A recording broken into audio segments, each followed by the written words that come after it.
ایک وقت تھا جب عرب کے ریتھیلوں میں ظلم کا راج تھا۔ لوگ کمزور پر ستم کرتے اور طاقتور کو کوئی پوچھتا بھی نہیں تھا۔ لیکن اسی زمین پر ایک ایسا شخص پیدا ہوا جس کا دل پتھر جیسا سخت تھا، لیکن جب اس کے دل میں اسلام کا نور داخل ہوا تو وہ انصاف کا زندہ مثال بن گیا۔ اس کا نام تھا عمر ابن خطاب رضی اللہ تعالیٰ عنہ، انصاف کا شیر، دی لائن آف جسٹس۔ ایک دن عمر رضی اللہ تعالیٰ عنہ تلوار لے کر نکلے۔ ارادہ تھا کہ محمد صلی اللہ علیہ وآلہ وسلم کو قتل کر دیں۔ راستے میں ایک آدمی ملا۔ اس نے کہا، پہلے اپنی بہن فاطمہ کا خیال کر، وہ تو پہلے ہی اسلام لا چکی ہے۔ عمر رضی اللہ تعالیٰ عنہ کا غصہ اور بھڑک گیا اور سیدھا بہن کے گھر پہنچا۔ دیکھ کر کہ وہ لوگ قرآن کی آیتیں پڑھ رہے ہیں، اس نے زور سے ڈانٹ دیا۔ بہن نے کہا، یہ اللہ کا کلام ہے، اسے ہاتھ لگانے سے پہلے پاک ہو جاؤ۔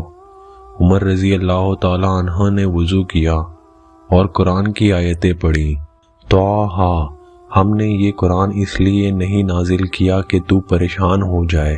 ان کے دل کا پتھر پگھل گیا، آنکھوں سے آنسو بہہ گئے اور اسی وقت کہا، میں گواہی دیتا ہوں کہ اللہ کے سوا کوئی معبود نہیں اور محمد صلی اللہ علیہ وسلم اس کے رسول ہیں۔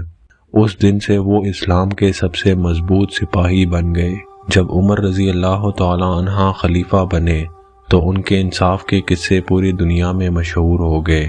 ایک رات وہ خود شہر کی گلیوں میں نکلے، دیکھتے کہ کوئی بھوکا تو نہیں سو رہا۔ ایک بار انہوں نے دیکھا کہ ایک عورت بچوں کو روٹیاں پکانے کا ناٹک کر رہی تھی، لیکن برتن میں پانی کے علاوہ کچھ نہیں تھا۔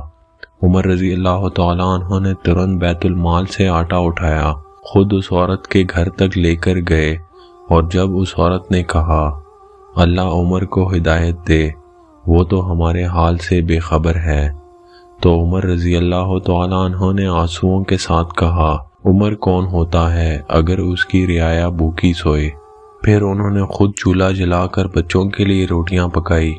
جب تک وہ بچے مسکرائے نہیں، عمر رضی اللہ تعالیٰ عنہ وہاں سے نہیں گئے۔ ان کا انصاف اتنا عادل تھا کہ دشمن بھی ان کی تعریف کرتے۔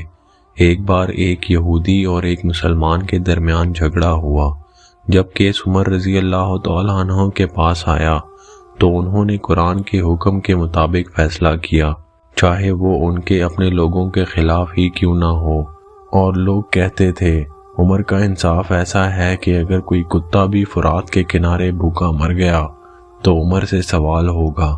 جب عمر رضی اللہ تعالیٰ عنہ پر فجر کی نماز میں حملہ ہوا تو ان کے ہونٹوں پر صرف ایک لفظ تھا، الحمدللہ، اگر میری موت اللہ کی راہ میں ہے۔ ان کی آنکھوں میں سکون تھا اور زمین پر ان کا نام انصاف کے ساتھ لکھا گیا۔ عمر ابن خطاب رضی اللہ تعالیٰ عنہ ہمیں سکھاتے ہیں کہ اصل طاقت تلوار نہیں، انصاف اور خوف خدا میں ہوتی ہے۔ آج بھی اگر ہم ان کا نظام انصاف اپنائیں تو دنیا سے ظلم ختم ہو جائے۔ جس دل میں اللہ کا خوف ہو، اس دل سے انصاف پیدا ہوتا ہے۔